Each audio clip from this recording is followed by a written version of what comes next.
Bana, tupo na mchambuzi wa soka Charles Abel, tupate maneno matatu kwenye kile ambacho kimsingi unahitaji kukifahamu. Charles, inakuwaje? Poa, vipi?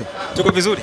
Vizuri kabisa. Umeitazama Simba leo imecheza dhidi ya Big Man, lakini pia watu taswira kubwa wanaielekeza kwenye michuano ya kimataifa. Kwa namna ambavyo Simba unaiona inacheza, pengine eneo gani ambalo linakupa hofu kwenye ugumu kuelekea kimataifa?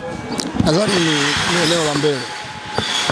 Sababu Simba inacheza vizuri kuanzia nyuma hadi katikati na inatengeneza nafasi nyingi, lakini mwisho wa siku matumizi ya hizo nafasi yamekuwa ni changamoto kwa kweli.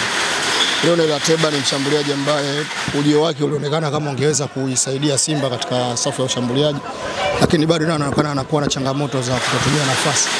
Kwa hiyo nadhani anatakiwa afanye kazi kubwa ya kuimarika ili awe tegemeo la Simba katika eneo hilo. Sijafurahishwa na namna alivyocheza leo, sababu ukiangalia positioning yake ilikuwa sio sahihi na amepoteza nafasi ambazo zingeweza kuifanya timu iwe salama zaidi katika mchezo. Sasa hapa unawazungumzia Big Man, lakini wanakwenda kuzana Al Masry, timu ambayo haiwezi kaipatia Simba nafasi nyingi za mabao. Kwa hiyo kama asipoimarika, kwa sababu ni mechi ambazo zinahitaji nafasi chache uweze kuzitumia upate ushindi. Usitegemee kwamba nafasi nyingi uzozitengeneza dhidi ya Big Man utazipata kwenye mechi dhidi ya Al Masry. Kwa hiyo nadhani benchi la ufundi la Simba lina kazi kubwa sana ya kumkumbusha Ateba na washambuliaji wa Simba maana halisi ya matumizi ya nafasi. Yeah. Ateba tumhukumu kwa namba ama idadi kubwa sana ya nafasi ambazo wanazipata kiwanjani? Inawezekana hizo namba ambazo wameziweka hadi sasa hivi zingekuwa kubwa zaidi, pengine hata mara mbili kama angekuwa anatumia nafasi ambazo wanazipata. Bado ni mchezaji ambaye anapoteza nafasi nyingi pengine kuliko hata mabao ambayo anafunga. Kwa hiyo mimi kwa mtazamo wangu bado ana kazi kubwa ya kufanya ili kuisaidia Simba, kwa sababu ni mchezaji ambaye Simba imemleta kwa ajili ya kazi moja ambayo ni kuifungia mabao, sio vitu vingine. Yes. Labda kama ungeweza kuvaa viatu vya kocha Fadlu kwenye mchezo ambao unakwenda kucheza ugenini, ipi ningeweza kuwa option sahihi zaidi? Kuanza na Ateba ama Steven Dese Mukwala pale juu?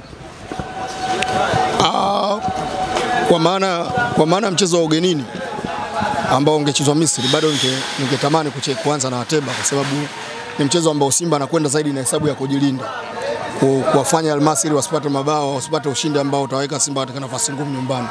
So kwa mechi ya Misri bado ningempa nafasi ya kwanza Ateba ili kuwalazimisha Al Masry wasifanye build up kuanzia nyuma.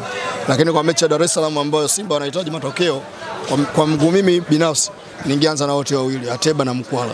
Mechi ya Dar. Yes. Double strikers. Yeah, double strikers. Ingeweza kulipa zaidi kwa mtazamo wangu mimi, lakini kwa sababu kwa faida kipi kingeweza kuwa faida zaidi kuanza na hao? Mukwala ni mtu ambaye anajua sana kutumia nafasi na Ateba ni mtu ambaye anawanyima na uhuru mabeki. Kwa hiyo wanapokuepo wawili kwa pamoja, manake utalazimisha namba kubwa wachezaji wa Al Masry kutopata akili ya kushambulia.